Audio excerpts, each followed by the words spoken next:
Hi, this is Pam with ROC Metaphysical. Hopefully you've seen some of my other videos, but if you haven't, ROC Metaphysical, and it's all one word, ROC Metaphysical, and you'll see it down below. It's an online magazine that has articles that come out the first of each month. And I have people that write from all over the world. And I also interview people who have written books. And we're leading into talking to Kristina, who's written a book. And we're going to talk to her today to find out more. The topic is very interesting, and the name of the book is What My Brother Knew.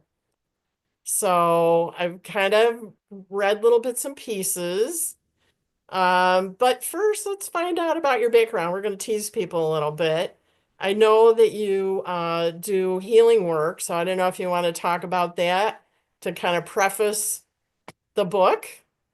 Beautiful. Yeah, because there's the story about how I came to have a website in the book because of a synchronicity that happened around Jay, who was my brother. Do we say is or was, Well, Now he still is. yeah, who is my brother. I like that better. I don't know if I've ever said that before. But anyways, I got chronically ill back in the mid 90s and discovered alternative health, nutrition, colon cleansing as part of that process. And I had been running a small restaurant up to that point, and I was getting burned out. And in the process of doing colon hydrotherapy, I decided to open up a colon hydrotherapy clinic here in Madison, Wisconsin. And so I was doing that, and a client came to me, and and so getting into the book, whenever something happens that's super synchronistic to my brother's story, meaning like in this situation, the guy had the same accident. He had been hit by a car while he was riding his bike, and he also had the same name, the first name and the middle name, Wow. J. Phillip. And so he told me I needed to open up an enema store. And when you're in colon hydrotherapy school, they just teach you that enemas are like the evil twin and you shouldn't have anything to do with them. And so I didn't care. And this guy who had, when he came out of his coma, because he didn't die, unlike my brother, when he came out of his coma from the accident, his colon no longer worked. And so he discovered that instead of using laxatives or other irritants to the colon, that he would use enemas on a daily basis. And he said, we need a good enema store in the world, because I like more and more like the Walgreens and all, because enema bags used to be in you probably remember that, right? Hanging on the back door in the pharmacies, in the department Right. store. And then that got removed. And so he could only get enema equipment mostly on sex sites.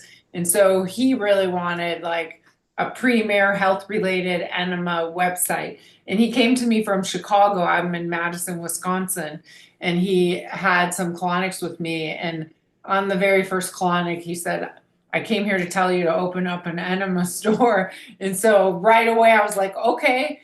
And the other part of the story is that because I had found out that these commonalities to my brother's story.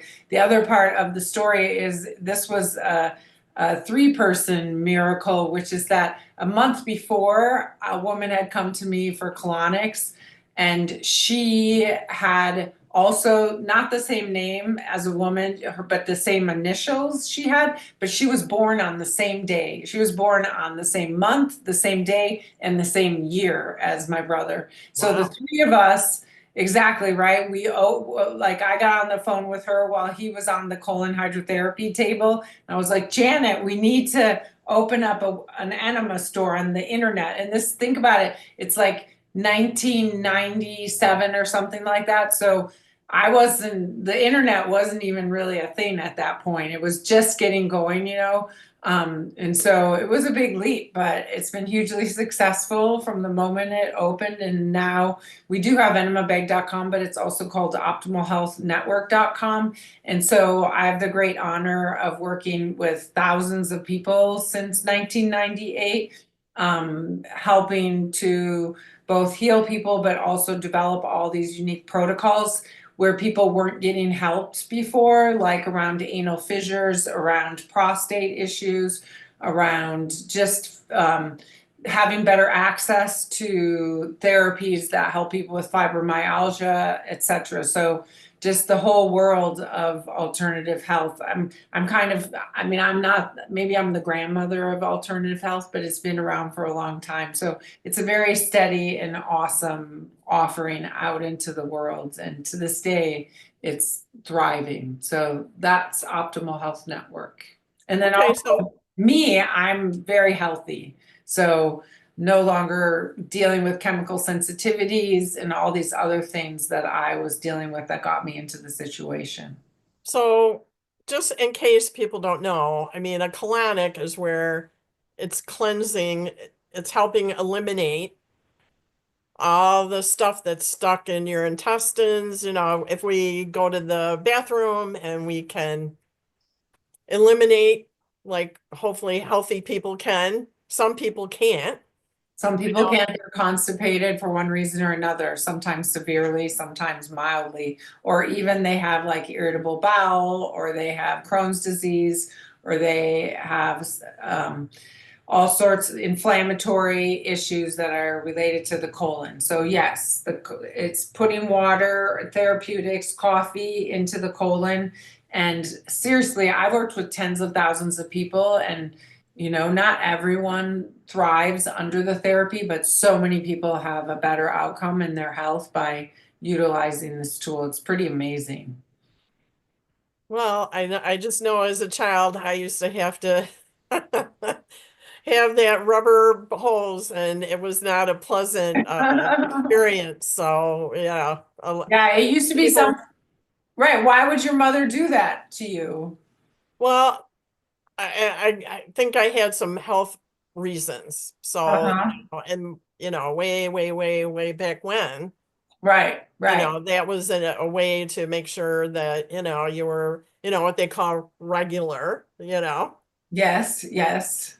as opposed, and then get older, you would have, oh, there was some dark brown stuff. We castor oil, and then there was castor. Turpin, Castoria, turpentine, sometimes people get. I don't think so. At least Well, I hope not. and the reason I posed it as a question is just because it's true that children, and I've heard this many times, that, oh, my mother used to give me an enema, or my grandmother, or whatever. So there was a wisdom that families found in using colon cleansing, as a preventative to flus, to colds, to constipation, all sorts of things. So it's a wonderful therapeutic resource. Well, I just learned a little bit about that. So, all right. So now you had a wonderful, and so synchronicity was one of the words that I wrote down. So, I think there's something I believe that there is something to it, whether, a higher power did it, or maybe your brother had something to do with it, to have those people help you understand how that job for you was gonna, just take off, and you're helping so many people. So, Thank you. Yes. Yeah. And it is like, yeah, reality has her way with us when we allow ourselves to be had in the best way, right? Like there really is a lot of miracles just right there waiting to be jumped upon. right. So, all right. So now we know your background, and, you're into health, and, you're aware of energy and that kind of thing. So somewhere along the line, and I know I was on your website, that you have been writing for a long time, but the topic about your brother and him in an accident and passing was always there, and you weren't quite sure, how do I do this, or when do I do it? So how did it happen? So basically, even though I've written a lot, right, as you just said, I have another book called 10 Days to Optimal Health, a nutritional and colon cleansing guide to wellness or something. I'm not 100% certain what the title is at this point. But even though I've written all these things, I find writing to be quite grueling. And so at one point, I got involved in a contemplative writing class. A friend of mine told me about this contemplative writing class in the tradition of Natalie Goldberg. And so I started writing in this process where you're with a group of people and they set the timer, they give you a prompt, and you just write like that. Without the idea is to not pick up the pen, to not edit, and just write. And Jay was always coming through in that process. And people, the feedback that I was getting, because once you've written, then everyone reads out loud what they've just written. And people said, you should write a book about that. You should write a book about that.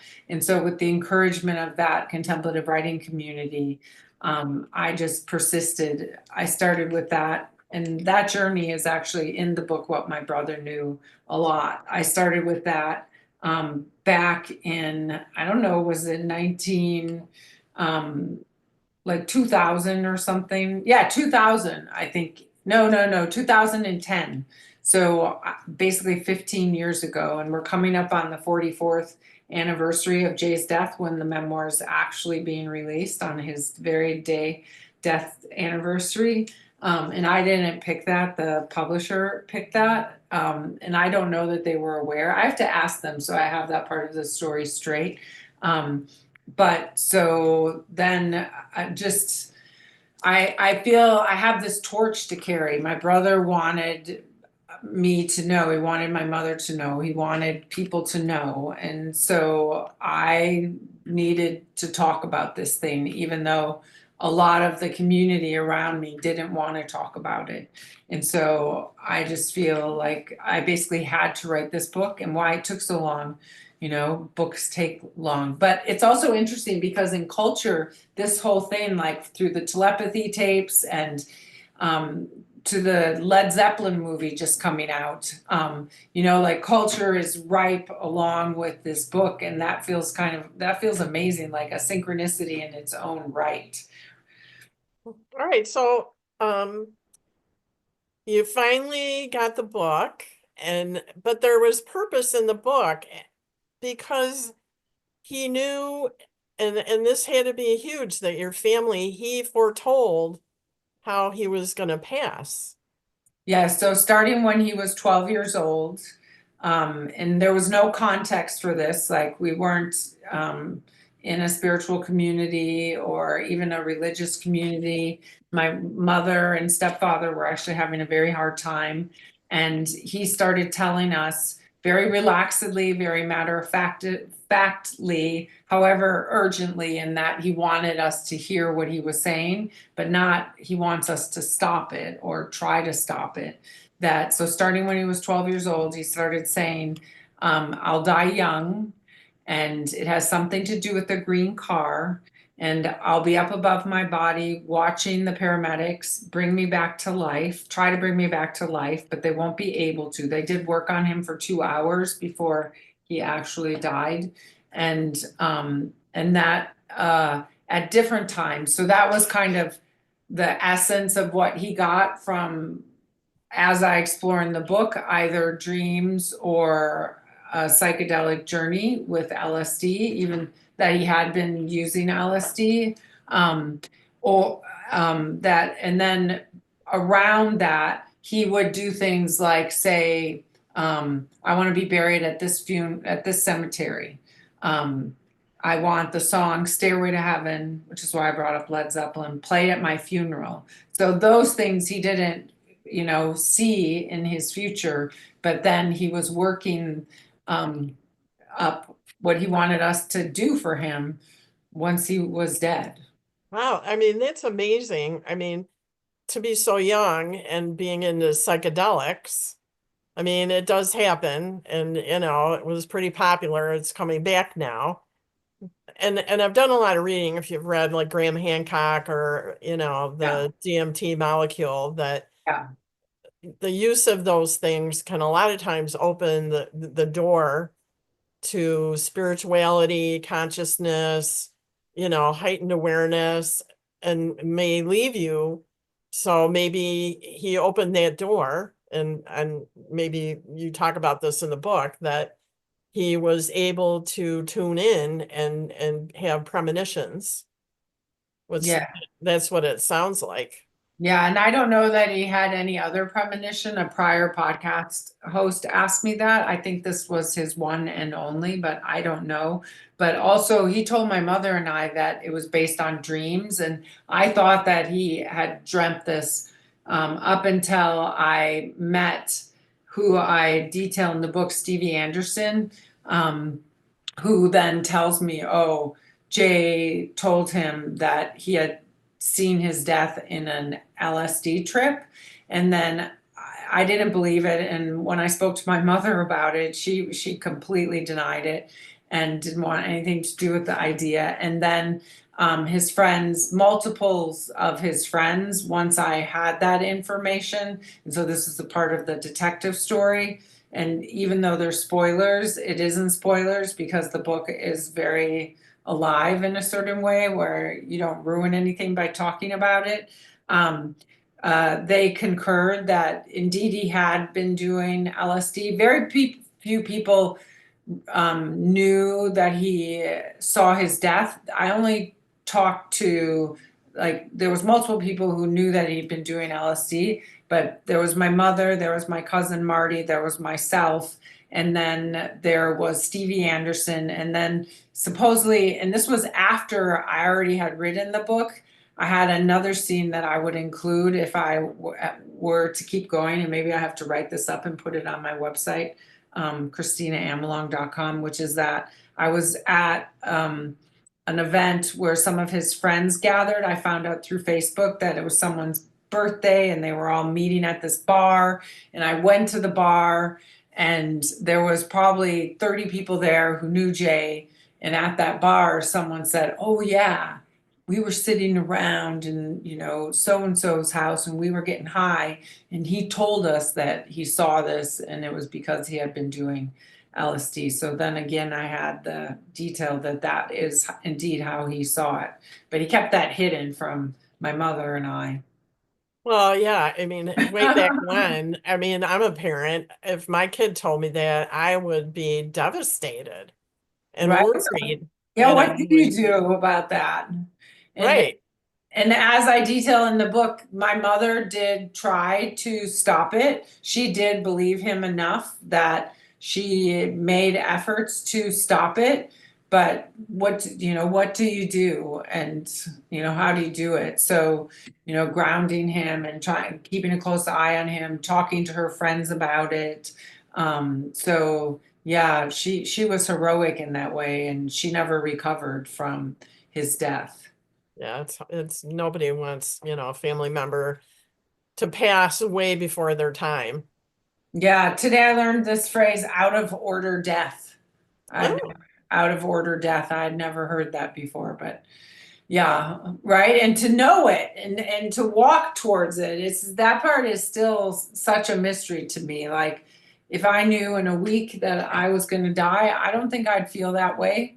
So, so so now that you've written the book, and I haven't read all the book, but I mean, do you have some assumptions that you make that, that it was purposeful to be on the other side to, watch over you or your family or, you well, know, you're a medium. Do you want to ask him? well, I'll check in later, but, um, if you're aware, I mean, we're here, and if you believe in reincarnation, I guess, and we've already made our plan, and I usually say we're up on a cloud and I'm preparing to come and live this life that this is Akashic records, like you've made your plan for this life Right. and you set it up ahead of time and there's purpose to it.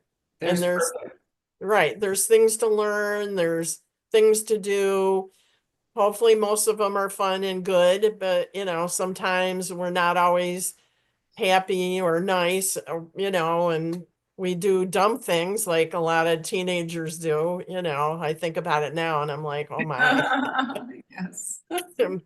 I'm just wondering if you've thought like there was great purpose in his passing.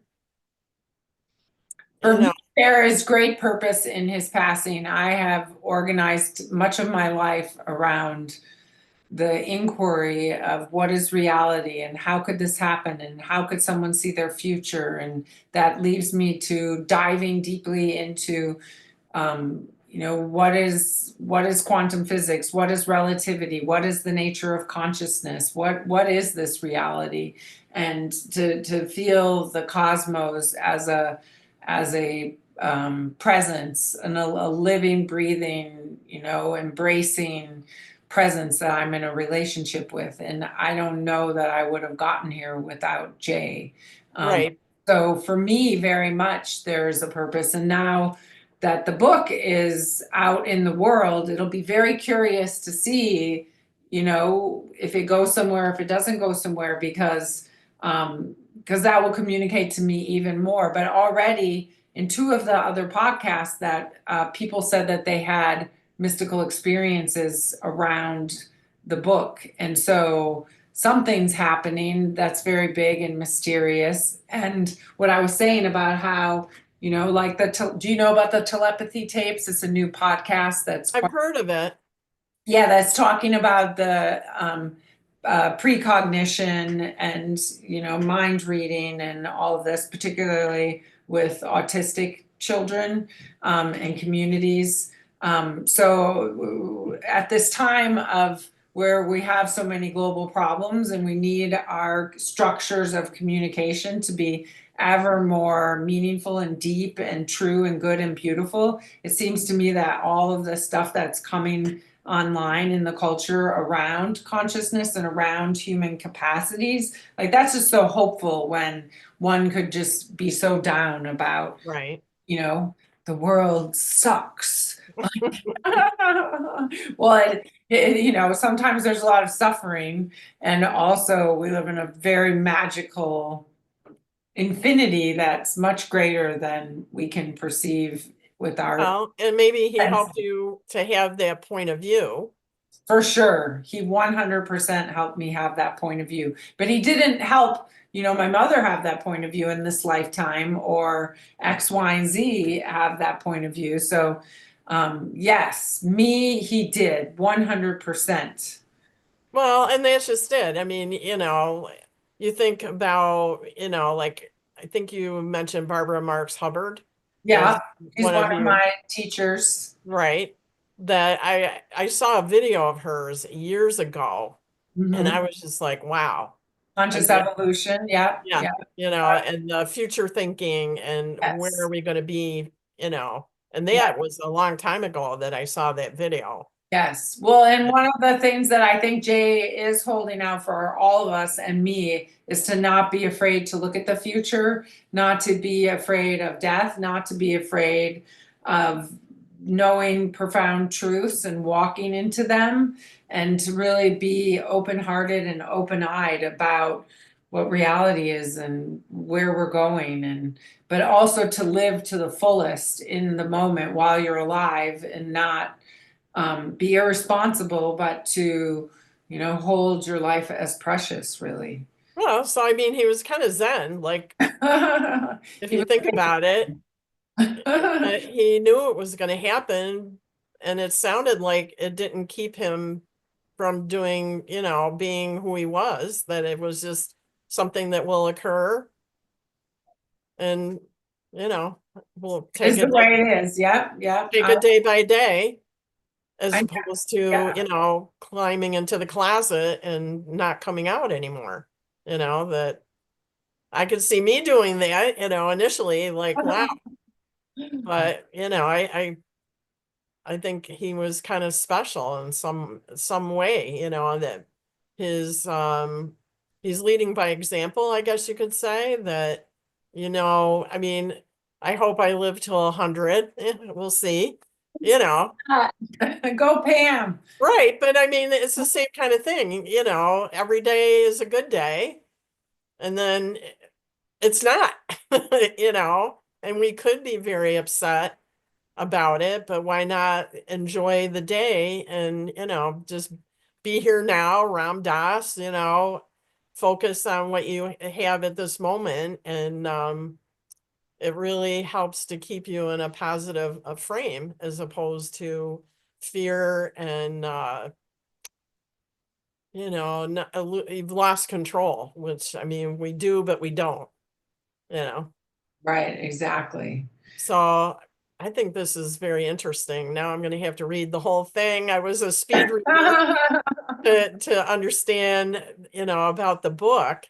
And is your mom still alive? No, she died on February 10th of 2020, right before COVID. She Yeah. COPD. You'll find that out when you're reading the book, and that's very much part of this whole dynamic about facing death, not facing death, the gifts that come from that. Her last words to me, sadly, were literally, "Stop talking about death. That's your thing." And I was taking care of her. She was at home in hospice, and I had invited her sisters and a couple of friends over to say, to have a meal with her, and was communicating to them about their questions about how's your mother doing. And she didn't like that I was talking about her dying. And that literally was the last words to me. So but then I got to just feel into the infinite relationship that I have with my mother, and also keep her body after she passed. I'm not sure how she would feel about that. You can ask that question in the realms too. But it was so beautiful to just love her so unconditionally, and to bathe her body, and to bring people to see her before she was cremated. Mm-hmm. To this moment, her presence after, that bridge between life and death is so alive for me, because in part I got to be with her for, like, it was a good, 36 hours after she passed. Well, maybe his death helped you be able to see her death in a different light. 100%, yes, especially when you've got, 40 years to work on, what, huh?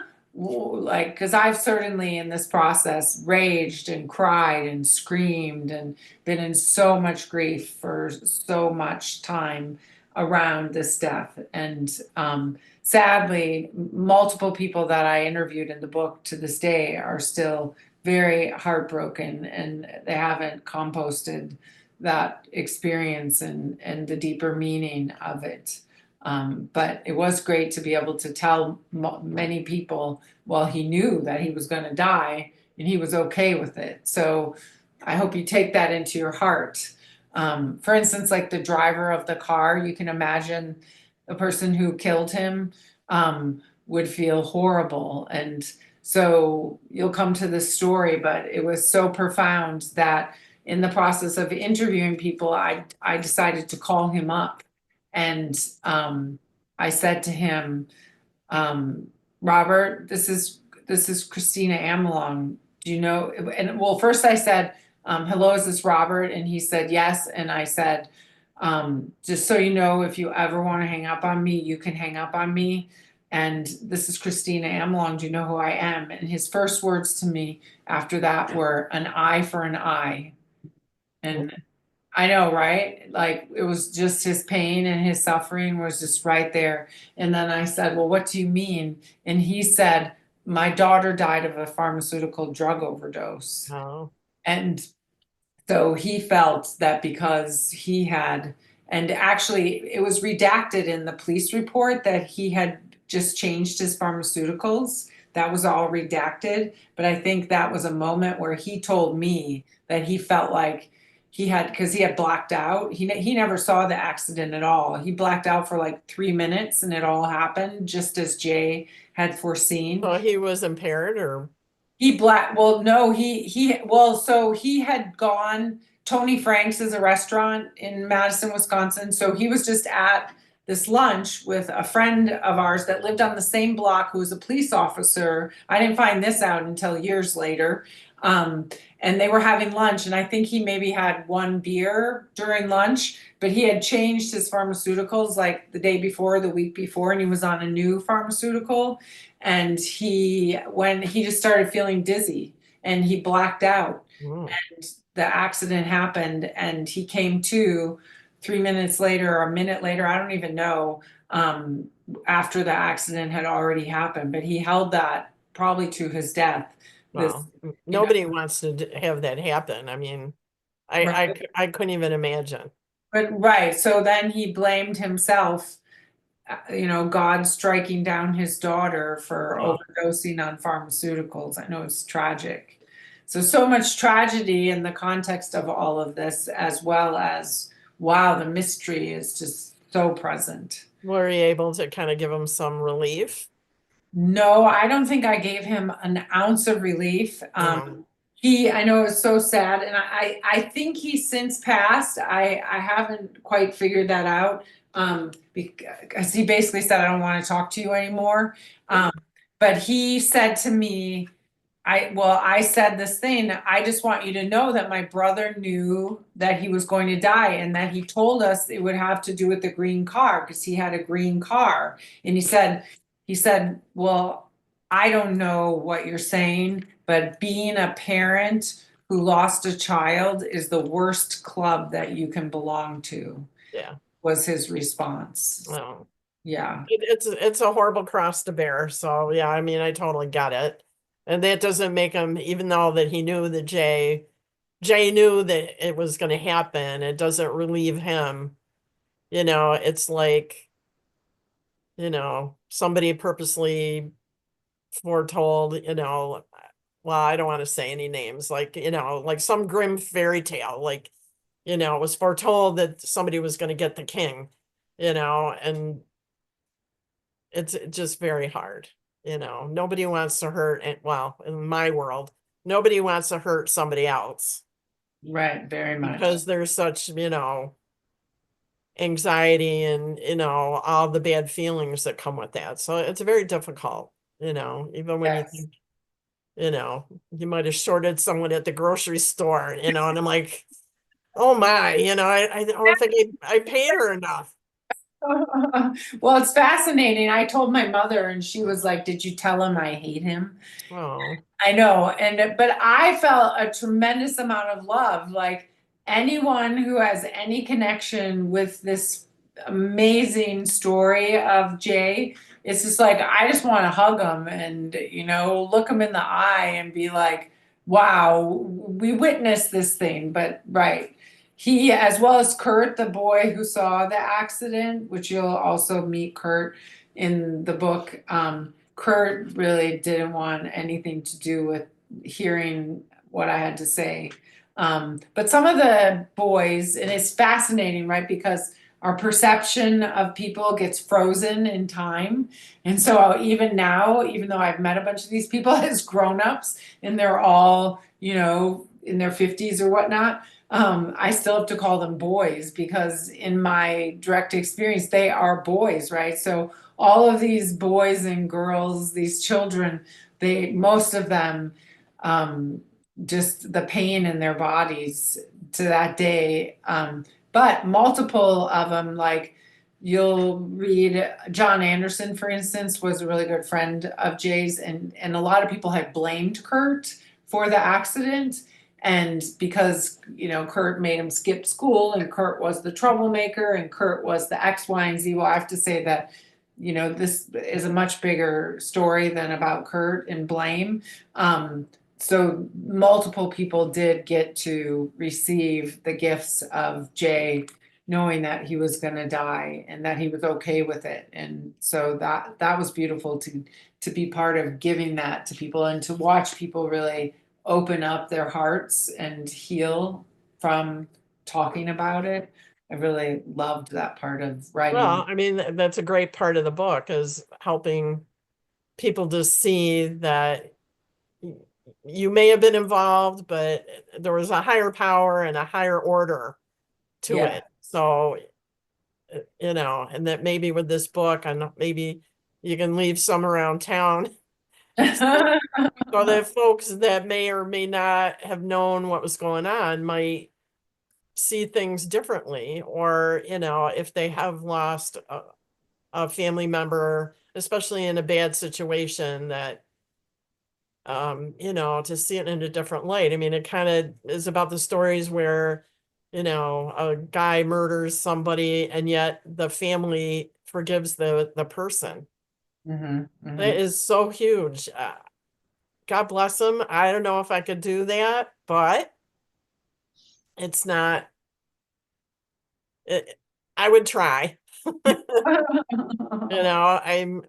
It's hard when you feel that you've been, what's the word I'm looking for? You've taken someone away and you've destroyed that family picture that you've had. And then, the person has just changed everything. Yeah, yeah. But, I think it's all about forgiveness, which I think that sounds like a big part of your book is learning, to forgive and allow yourself to just understand and acceptance, and the other people that were friends with him and in your town, to just understand that there was something bigger going on there. Yeah, something bigger. And I think every situation like this is different. I don't know if I could forgive somebody if they murdered somebody, right? So it's like forgiveness is this bigger door into that there's this mystery that is much more than now and these lifetimes and who we are, and stepping into that much grander um, story or reality. I think is like the forgiveness brings you through that door, right? And going through that door of like, wow, reality is so much more spectacular, um, even as it is so unfair and so painful and so wrong and so X, Y, and Z. It is indeed at its foundation way more than the material. So we do not live in a materialist universe. We live in a world alive with meaning. Right. And many times I've heard, the earth is a school and we're here to learn everything there is to learn, whether it's good or bad, and to try to find the deeper understanding within ourselves, which, I try to remind myself every day. When people start to get me on my nerves, I go, That does there's, happen. right, there's something that I can learn from that person about them, and then learn about myself. And that if we, if we get through all that and learn it all, we reach perfection, and then we get to nirvana. So then, Is that what happens, Pam? I had proposed in the pre-meeting that we were going to make some answers here. So right, well, I don't know. Like, I do think there's infinity, but do we ever get off the wheel of suffering? I guess is what one might ask. I don't know. It seems like life, death, the cycles of it all. Like we're just constantly in this incredible cycle. But to really feel like, consciousness is primary and that we don't go away, whatever forms we take. That's it seems impossible to know.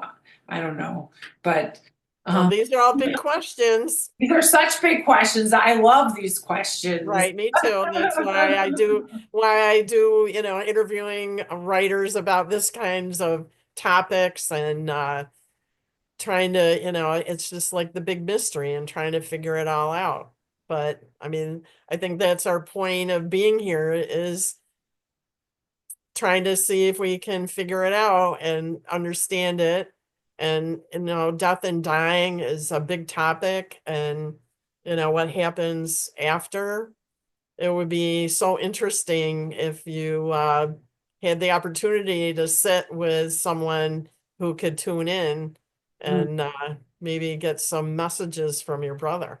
Have you gotten any synchronistic things, like, well, you had the two people with the names and the birthdays and that kind of thing, but have you ever, like, come home and I, Thanks. I've very rarely felt Jay's presence or a voice or him directly talking to me. But the woman I spoke to earlier, who had been reading the book for in preparation for the podcast, she was telling me that he was present with her. So that was pretty powerful. And also for me, the way that all of this shows up is taking complete responsibility for carrying this torch of this story. And then also I've had so many synchronicities on his birthday, on his death day. Like the book is being published on his 44th death anniversary, even though I didn't ask of that of the publisher. So and also I studied with Dr. Mark Goffney, and I met him on Jay's birthday. Barbara Marks Hubbard. I also had a significant experience with her in person on synchronistic experience related to Jay. And so I just always perk up and go that way. You know, it's like a scent, and I always follow it. Even as I'm like, now that the book is out in the world, I find myself being in that neighborhood more often than I had been being. And I didn't make that plan. Like I'm going to drive down Goodland. I did that just last night. And that's the road he was killed on. And so I then suddenly feel this bigger mystery reality pulling me, leading me, being there with me in a way that I wasn't feeling before the book came out. So, and as I said, like the Led Zeppelin movie coming out, because he had picked the song Stairway to Heaven to be played at his funeral. And like that movie just came out right when the book came out. And it kind of goes on and on like that. So I do experience tremendous sort of a dance with the bigger mystery and reality around Jay. And that's something I super honor. But I would love to talk to him. So if you know anyone, because Well, it's we'll talk. a longing I have, you know. Well, people can talk to him. Why can't I talk to him? Well, you can, do you? No, what do you mean just like, Well, just sitting in your house and being like, oh, like I talk to my parents out loud in my house. do you? Yeah. I don't have that habit, but maybe Well, that's I just say, hey, I've got their hi. pictures. Well, yeah, I got their pictures on the fridge, and when I get up in the morning, I'm like, well, hello. That's Hi, how's it going? Yeah, that's cute. want to let me know anything? I'd be happy if Uh-huh. something appeared, or something. Right, right. Yeah. Yeah, well, last night, again, in regards to the neighborhood, Governor's Island is this place in Madison, Wisconsin that I go to frequently to walk my dogs, but I hadn't been there in, well, a teeny bit, but mostly not in months and months because I found a place to walk the dogs much closer. But this week I've been there like 3 times and I didn't plan that. And last night when I was there, I literally saw 2 barred owls like mating and I recorded it. And I had never been around owls mating before. And so that just opened me up to feeling deeply connected to all of this that we're talking about. It was quite stunning. Very interesting. Well, let's see the book, because I don't think you've showed the book, so we need to look at the book. And so, What My Brother Knew by Kristina Amelong, Amelong. So tell me where I can get the book. It will be on Amazon. It'll be on all the major booksellers like Amazon Okay. Bookshop, Barnes and Noble. And then also I have a author website called KristinaAmelong.com. And also I'll be selling it on my website, optimalhealthnetwork.com. So it can be found all over. And also if people ask their library, ask their local bookstores to stock it, that really helps. For So sure. it will be all over the globe. Yay. Well, I definitely hope so. And I think it'll help people, if you have lost someone, to understand the bigger mystery, and that hopefully they find purpose and a broader understanding. So just like for you. So Yes. it sounds great. Now I'm gonna have to read the whole thing instead of speed reading through it. So I think so you'll love it, Pam. oh, I think I will too, because I've had well, I'm interested. I have friends that have had near-death experiences, and it's a pretty interesting topic. Isn't it? Yeah. Yeah, There isn't detailed near-death experience in the book of somebody else that is a big part of what really helped me to understand, to shed the sensation that it's only tragic. It really took hanging out with people who had death experiences to transform me. So I do hope that that gift is given more universally. And then also I wanted to say that, like, in this context of forgiveness and meaning and purpose, that invariably people talk about this great feeling of love when they die. And I think that's one of our challenges, right? Is to live in that great feeling of love when we're alive. right. It seems like that's pretty important. So, amen to that. Yeah. All right. So it's Kristina Amelong, AMELONG.com, all one word, right? Yes. Okay. And I don't know, is there anything else? I mean, I could go on and on. We've been on for quite a while. We have. How long have we been talking? Like 40 minutes, 45 Yeah. minutes, something Yeah. like that. That's wonderful. Unless you want me to mention the enemas again, I'm totally good. I think people are just like, wow, wait a minute. I'm not quite sure the colon cleanse has something to do with the Death and book, but dying. you have to start from somewhere. And so I just think this has really been a wonderful talk, and I wish you much success and millions of sales. Thank you very much. Me And too. then you'll have to write another one. I want to write my next book about pickleball. Oh, I know that's very popular.